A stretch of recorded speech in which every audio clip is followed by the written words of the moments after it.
This is wild. Oh my God.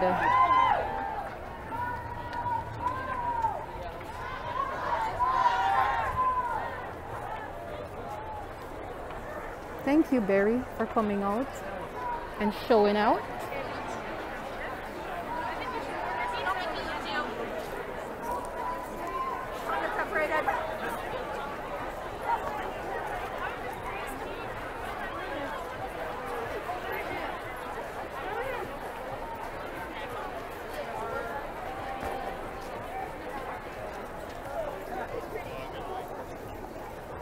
Listen.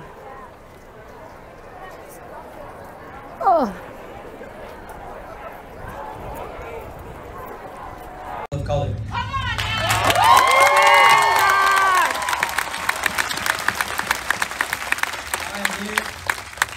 I'm here as a guardian to 3 beautiful black children.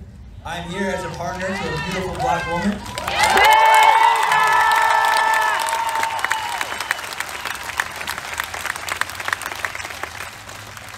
I'm here as a white ally, as a brother, as a friend, and as someone who is not afraid to speak up and stand up for what I believe in.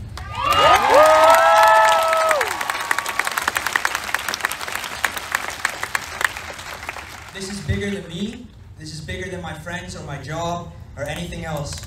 I'm here to make a change and be a part of history, to make the world a better place for our children and for generations to come, for us all and every one of my brothers and sisters of color.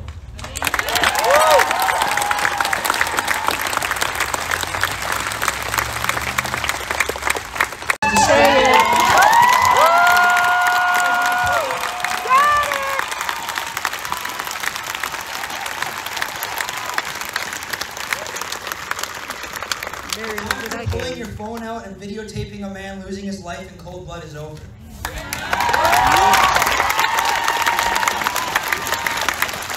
White people, we have an obligation to use the privilege we have, and yes, we all have it. Wake up and stop being ignorant. Yes.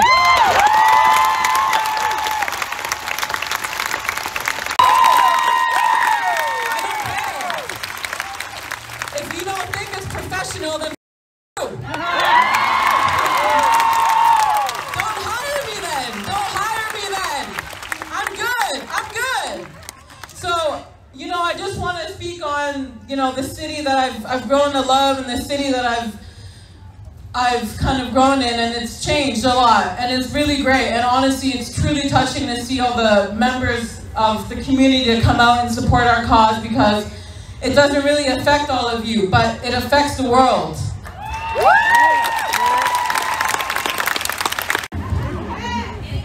So, you know, we're all doing this for our family. We're doing this for our children. We're doing this for a better planet. And as we can see, the people who've been trying to take care of it ain't taking care of it. So we are going to have to take it into our own hands. And we're going to have to fix this shit. Whether it's nature, whether it's love, whether it's peace, whether it's, you know, how we're going to eat the next day, we all got to take care of each other. It doesn't matter what race you are. We are one race, the human race. We are one race. And as I moved along, I lived in BC, I lived in Nova Scotia.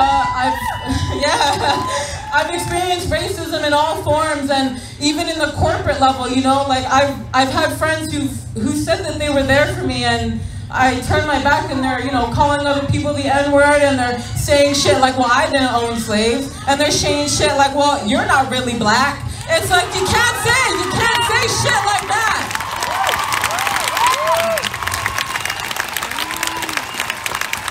That's the shit. That's the type of conversation we have to stop. When you hear your friends in the locker room, you hear your boys in the locker room talking about some black girl, you hear your boys talking about some black boy, you hear your parents talking about some gangster rap shit, you have to stop that. You have to.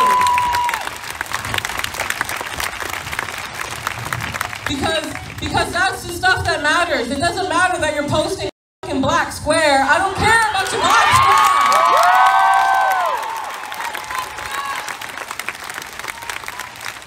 I want you to stand up for what is right and what you feel in your heart and how you want your children to act. Racism is not taught. I mean, racism is taught. You know, we all love each other, you know? Like, we're there to teach each other how to treat each other. So let's do that in peace, in love, and in harmony. Thank you. And honestly, I truly want to say thank you to every single white person who is here right now, because this is years in the making. Years. Thank you, truly. Because black people, black women and black men have been fighting this for decades, for centuries. We've been fighting this fight all by ourselves and nobody was listening. But now the world can hear us because you're with us. So thank you. Thank you.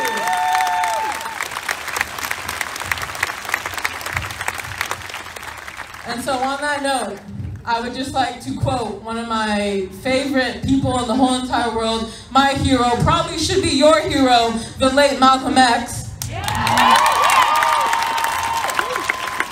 And it ain't not much, it's just 3 letters. And it's what we gotta do to make sure we see change and we invoke it and we carry it on, because this shit is not gonna end and the fight is just starting. So, with that note, yes, all I say is by any means necessary, we must fight this injustice by any means necessary.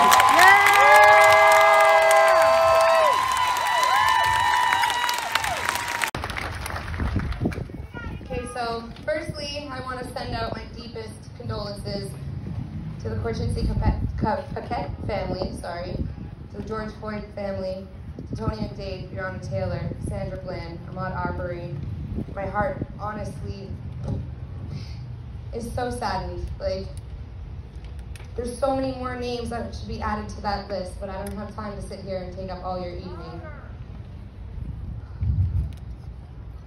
To all the families and the people that have lost loved ones due to police brutality and this systemic racism that is present in our communities, my heart goes out to each and every one. We need to do better. We need to bridge that gap. It's time for a change. Is it really the world that we want our kids to grow up in? No. Because I sure don't think so. We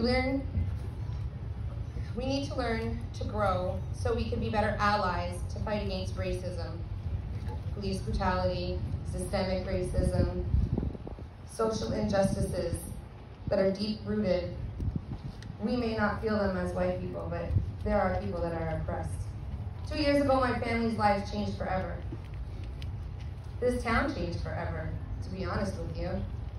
Nobody ever wants their loved one to become another statistic, another hashtag. We have these rallies, these marches, and protests. Sadly, it takes something major, like tragedies, to open people's eyes and bring awareness.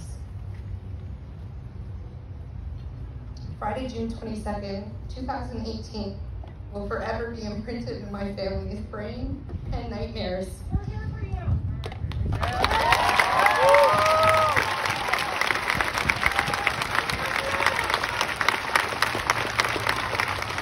How horrible that 2 years later, almost to the day, and we're back here again marching and protesting for yet another unarmed black man who died in the custody of the police due to police brutality. How disgusting.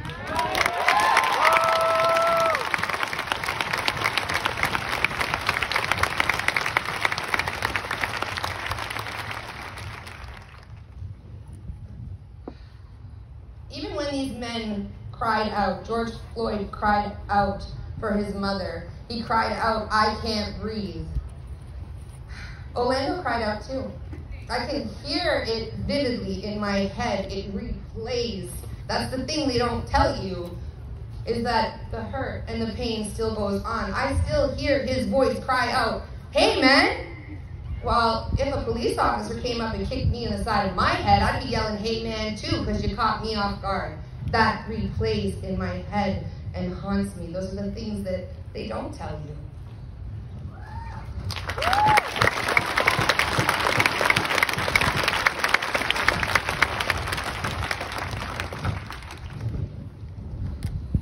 And why was Orlando startled? I would be startled.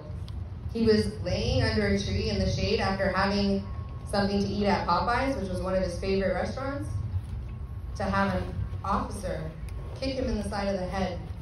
You can't say they didn't, because I saw what he looked like in that casket, and that was not my Orlando there. It looked nothing like him, but they don't tell you that on the news, right? They don't play that in the media. They hide everything!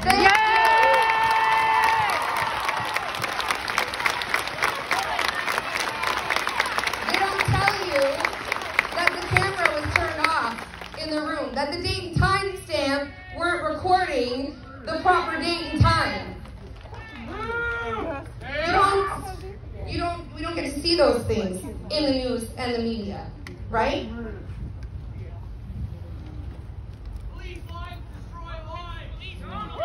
That they do. They're criminals! You know what I saw when Orlando was in his casket? And I'm going to be very vulgar and vivid with you guys. His nose was broken. His upper jaw was broken. He had a cave in on the side of his left side of his head. It did not look like him. And from the videos that I saw of them dragging him into that car, his face was not bleeding. So what really happened in that police station? What really went on? I want to know. Because the way how his face looked, that was brutal. That was police brutality. To the utmost.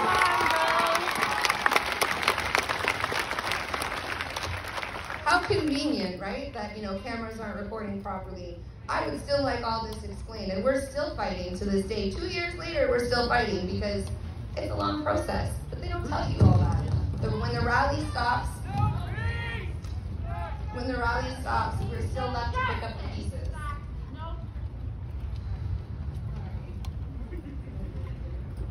What gives these officers to go out and be judge and jury while they're out on their beat?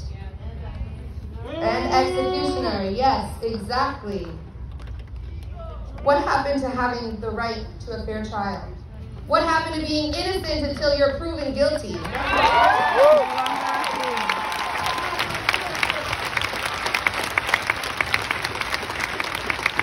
is Orlando's daughter. This is our daughter, Nevaeh. You see her flag? My skin color is not a weapon. When she saw those videos of her dad being arrested, this girl went off on a Martin Luther King type speech because for the first time she realized that people view her skin as a crime and a weapon. Shame on you!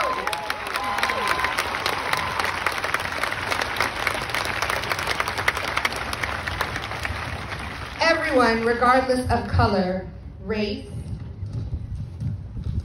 nationality, sexual preference, or disability, deserves equal rights and to be treated fairly.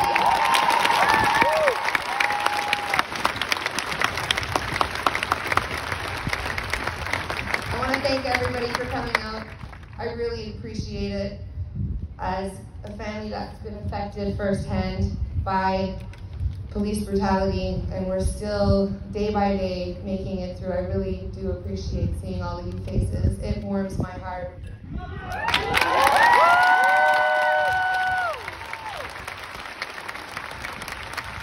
God said, I created men. God created us all. Yes. Do we have to come to this point where we leave everything to come and fight for a right? Honestly, this world was created by God. It was. Each and everybody, we sitting here, you did not create yourself. Nope.